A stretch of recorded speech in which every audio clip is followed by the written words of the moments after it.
పుట్టక క్రైస్తవని చెప్పుకొని మా తాతలు ముత్తాతలు వాళ్ళని వీళ్ళని చెప్పుకుంటాం, కానీ వాక్యం ఒక్కరోజు కూడా నీ నోటి మాట రాదండి.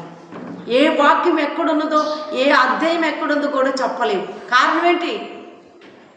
దేవుడి సన్నిధిలో అంత మితిమీరిపోతున్నాం. దేవుడి మాట వినకుండా పెడ చెవుని పెడుతున్నాం. ఒక చెవు నుండి రెండో చెవుని వదిలిపెట్టిపోతున్నాం. ఒకసారి ఆలోచించండి. ఒకసారి ఈరోజు మోసగల్లా నీ జీవితం ఉంటున్నదా? వాక్యం లేని బ్రతుకును బ్రతుకుచున్నావా? నువ్వు క్రైస్తవుడికి బ్రతుకుచున్నప్పుడు వాక్యం నీలో ఉండాలి. ఈ యొక్క మన్న నీలో ఉండాలి.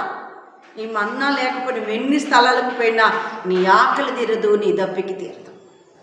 ఎందుకంటే ఈ మన్నా లేకపోతే చాలామంది మృతులు అంటున్నాడు దేవుడు.